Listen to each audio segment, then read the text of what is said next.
पिछली वीडियो में हम लोगों ने समझा था संयोजकता को। संयोजकता क्या होती है?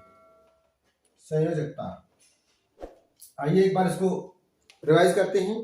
संयोजकता क्या होती है? किसी तत्व की संयोजकता वह संख्या होती है जो ये प्रदर्शित करती है कि उस तत्व का एक परमाणु हाइड्रोजन के कितने परमाणुओं के साथ संयोग कर सकता है। यानी कि अगर किसी परमाणु के साथ हाइड्रोजन जुड़े हुए हैं तो आप उस हाइड्रोजन परमाणुओं की संख्या को देखकर ये बता सकते हैं कि उसकी संयोजकता कितनी है। जैसे कल भी एग्जांपल दिया था हमने CH4, तो CH4 में अगर हम कार्बन की संयोजकता पूछेंगे तो कार्बन की संयोजकता आप उसमें हाइड्रोजन को देखकर बता सकते हैं कि कार्बन की संयोजकता कितनी होगी।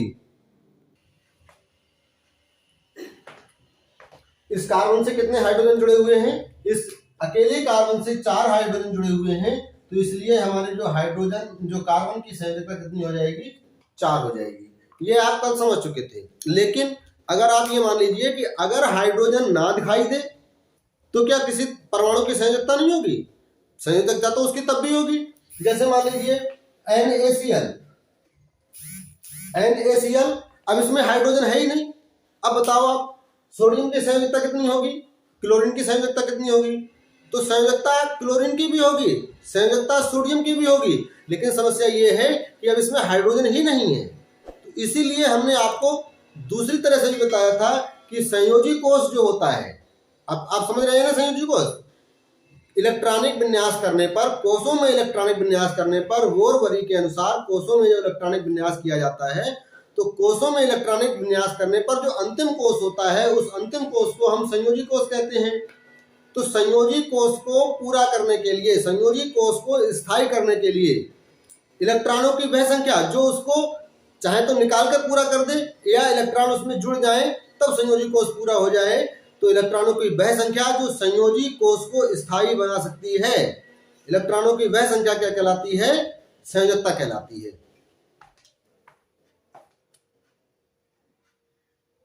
जाना है बात?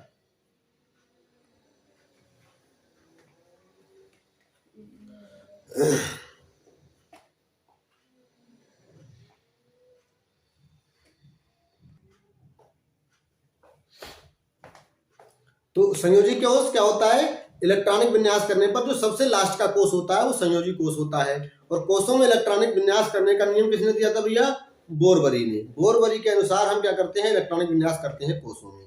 तो इस तरह से तो आप पहचान नहीं सकते कि Na की संयोजकता कितनी है और Cl की संयोजकता कितनी है।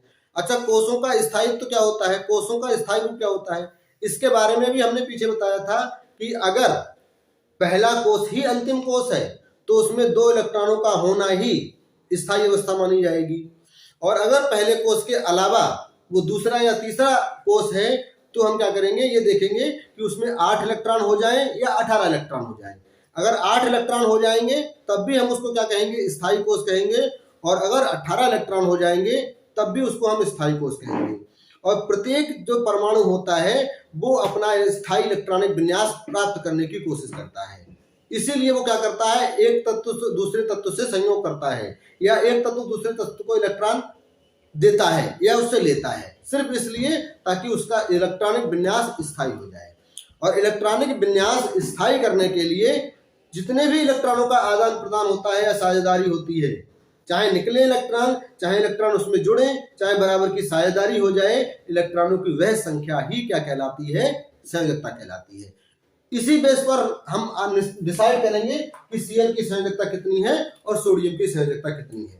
सोडियम का परमाणु क्रमांक, Na का परमाणु क्रमांक होता है 11 और Cl का परमाणु क्रमांक होता है 17। बोरवरी के अनुसार पहले कोष में 2 इलेक्ट्रॉन, L कोष में 8 इलेक्ट्रॉन, M में 18, N में 32। ये हम बता चुके थे आपको पिछली वीडियो में कि किस तरह से इन्होंने बताया कि K में कितने, L में कितने, कौन से कोष में कितने इलेक्ट्रॉन जाएंगे। अगर आपने पिछली वीडियो नहीं देखी है तो उस वीडियो को पहले प्लेलिस्ट में जाके उस वीडियो को जरूर देख लीजिएगा। प्लेलिस्ट में पूरे साइंस की वीडियो, अब तक जितनी भी साइंस की वीडियो बनाई गई हैं क्रम से पड़ी हुई हैं, तो कोशिश कीजिएगा कि प्लेलिस्ट में जाइए और बारी बारी से सारी वीडियो को देखिए। ये जो आपको विज्ञान पढ़ाया जा रहा है ये किसी कोर्स के लिए, एक विशेष कोर्स के लिए नहीं, स्पेशल तो सुपर टेट के लिए है, लेकिन ऐसा नहीं है कि सुपर टेट के अलावा किसी और कंपटीशन में इस तरह के सवाल नहीं पूछे जाएंगे। ये जो विज्ञान की सीरीज है ये विज्ञान की सीरीज सारे कोर्सों, सारे कंपटीशन के एग्जाम के लिए उपयोगी होगी। सारे एग्जाम में इस तरह के प्रश्न पूछे जाएंगे। तो प्ले लिस्ट में जाके पहले चेक करिए, कल की वीडियो देखिए, और अगर समझ में नहीं आता है तो फिर कमेंट करिए। तो क्या बताया उन्होंने कि के में 2, एल में 8, एम में 18 इलेक्ट्रॉन जाएंगे। तो अगर इस तरह से हम क्या करते हैं, एन का इलेक्ट्रॉनिक विन्यास करेंगे तो के में कितने जाएंगे, 2, इसमें जाएगा 8, आगे वाले में 1 ही बचा, 2, 8, 10, 11 हो गया पूरा। इस तरह से सीएल का करेंगे तो 2, 8, 7। ये इलेक्ट्रॉनिक विन्यास कैसे कर रहे हैं, क्या नियम होता है, पहले के में कितने जाएंगे, फिर एल में कितने जाएंगे, एम में कितने जाएंगे, ये जब इलेक्ट्रॉनिक विन्यास वाला चैप्टर आएगा तो उसमें आपको बताया जाएगा। ठीक है, फिलहाल अभी ज्यादा नहीं बता रहे हैं, हम ये बता रहे हैं कि आप कैसे संयोजकता डिसाइड करते हैं। क्योंकि NaCl में कोई हाइड्रोजन नहीं है, जब कोई हाइड्रोजन नहीं है तो फिर आप उसकी संयोजकता कैसे डिसाइड करेंगे। अगर हाइड्रोजन होता तो जितने हाइड्रोजन होते उतनी ही उसकी संयोजकता हो जाती। तो अब क्या करेंगे, अब देखिए हमने कहा कि अंतिम कोष, ये के कोष, ये एल, ये एम कोष, अंतिम कोष ही संयोजी कोष होता है। ये पूरा कोष क्या कहलाएगा, संयोजी कोष कहलाएगा। अब इसमें उपस्थित इलेक्ट्रॉन संयोजी इलेक्ट्रॉन कहलाते हैं, ये पिछली वीडियो में बता चुके हैं आपको। सोडियम के संयोजी इलेक्ट्रॉन 1, Cl का संयोजी इलेक्ट्रॉन 7। ठीक है, संयोजी इलेक्ट्रॉन समझ में आ गया। अब ये देखिए कि प्रत्येक परमाणु स्थायी इलेक्ट्रॉनिक विन्यास प्राप्त करना चाहता है। स्थायी इलेक्ट्रॉनिक विन्यास का मतलब बताया हमने कि अगर उसके बाहरी कोष में 8 या 18 इलेक्ट्रॉन हो जाते हैं तो वो इलेक्ट्रॉनिक विन्यास स्थायी इलेक्ट्रॉनिक विन्यास हो जाता है। ठीक है, संतृप्त हो जाता है, उसको अब किसी दूसरे से संयोग करने की आवश्यकता नहीं होगी। तो देखिए, या तो इस Na को 7 इलेक्ट्रॉन मिल जाए कहीं से, अब इसके पास कितने हो जाएंगे, 8 हो जाएंगे, या इसको 1 मिल जाए तब 8 हो जाएगा, या इसमें से 7 निकल जाए, 7 इलेक्ट्रॉन निकल जाए, या Cl को 1 इलेक्ट्रॉन मिल जाए। इस स्थिति में क्या होगा, अगर Cl को 1 इलेक्ट्रॉन मिलता है, कहीं से 1 इलेक्ट्रॉन इसमें जुड़ जाता है तो क्या हो जाएगा, 8 इलेक्ट्रॉन हो जाएगा इसके संयोजी कोष में, और बाहरी कोष में 8 इलेक्ट्रॉनों का होना एक स्थायी अवस्था होती है। इसी तरह से अगर Na को 7 इलेक्ट्रॉन अगर मिल जाते हैं तब इसकी बाहरी कोष में 8 इलेक्ट्रॉन हो जाएंगे, तो ये भी एक स्थायी इलेक्ट्रॉनिक विन्यास हो जाएगा।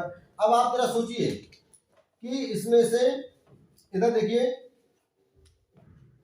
1 इलेक्ट्रॉन को निकालना आसान है कि 7 इलेक्ट्रॉनों को, 1 इलेक्ट्रॉन से निकालना आसान है कि 7 इलेक्ट्रॉनों को लेना आसान है। तो जाहिर सी बात है भाई कि अगर तुम किसी को अपना 1 इलेक्ट्रॉन नहीं दे सकते हो तो वो तुमको अपने 7 इलेक्ट्रॉन क्यों दे देगा। भाई मान लीजिए Cl, Na के पास Cl आया, Na ने कहा भाई आप हमको 1 इलेक्ट्रॉन दीजिए, Cl ने कहा कि भाई आप हमको 1 इलेक्ट्रॉन दे दीजिए तो हमारे 8 पूरे हो जाएंगे। अगर ये Na 1 इलेक्ट्रॉन इसको दे दे तो इसके 8 इलेक्ट्रॉन पूरे हो जाएंगे, ये स्थायी हो जाएगा। और अगर वहीं ये Cl ये बात कहते कि तुम अपने 7 इलेक्ट्रॉन हमको दे दो तो हमारे भी तो 7 पूरे हो जाएंगे, 8 पूरे हो जाएंगे बाहरी कोष में, तो क्या Cl इसको अपना 7 इलेक्ट्रॉन देगा, नहीं देगा। क्योंकि जब तुम 1 इलेक्ट्रॉन इसको नहीं दे रहे हो तो वो 7 तुमको क्यों दे दे अपने, जबकि तुम्हारा काम तब भी चल रहा है। जब तुम अपना 1 इलेक्ट्रॉन यहां से दे दोगे तो तुम्हारा बाहरी कोष कितना हो जाएगा, L, और L में ऑलरेडी 8 इलेक्ट्रॉन है, तुम पर 1 इलेक्ट्रॉन देने से भी कोई फर्क नहीं पड़ रहा। यानी कि Na अपना 1 इलेक्ट्रॉन अगर Cl को दे देता है तब भी Na स्थायी हो रहा है और Cl का भी काम चल रहा है। तो इस तरह से हमने देखा कि Na 1 इलेक्ट्रॉन त्याग कर और Cl 1 इलेक्ट्रॉन ग्रहण करके स्थायी अवस्था को प्राप्त कर रहे हैं, इसलिए इन दोनों की संयोजकता कितनी होगी, 1-1 होगी। हमने आपको बताया था कि इलेक्ट्रॉनों की वह संख्या जो संयोजी कोष को स्थायी अवस्था में परिवर्तित कर सके या उसका इलेक्ट्रॉनिक विन्यास स्थायी कर सके, इलेक्ट्रॉनों की वह संख्या, चाहे वो साझेदारी से आए हों, चाहे निकले हों, किसी तरह से हों, लेकिन स्थायी इलेक्ट्रॉनिक विन्यास प्राप्त करने में जो संयोजी इलेक्ट्रॉन भाग लेते हैं उन इलेक्ट्रॉनों को हम क्या कहते हैं, संयोजी इलेक्ट्रॉन कहते हैं। तो Na के लिए संयोजकता कितनी होगी, 1, क्योंकि इसने 1 इलेक्ट्रॉन निकाला और स्थायी अवस्था प्राप्त कर ली। वहीं Cl ने भी 1 इलेक्ट्रॉन ग्रहण किया और स्थायी अवस्था प्राप्त कर ली। तो दोनों के लिए संयोजकता कितनी होगी, 1-1 होगी। अब आप समझ गए, हाइड्रोजन दिया हो या ना दिया हो। अगर हाइड्रोजन दिया है तब हाइड्रोजन की संख्या को देखकर हम डिसाइड कर देंगे कि भाई इसकी संयोजकता इतनी है। अगर हाइड्रोजन नहीं दिया होगा तो हम उसका परमाणु क्रमांक देखेंगे और उसके परमाणु क्रमांक से उसका इलेक्ट्रॉनिक विन्यास करेंगे। इलेक्ट्रॉनिक विन्यास करने के बाद हम ये देखेंगे कि इसको स्थायी इलेक्ट्रॉनिक विन्यास प्राप्त करने के लिए कितने इलेक्ट्रॉनों की आवश्यकता है। वह इलेक्ट्रॉनों की संख्या ही उसकी क्या कहलाएगी, संयोजकता कहलाएगी। आज के लिए इतना ही रखते हैं, मिलते हैं अगले क्लास में।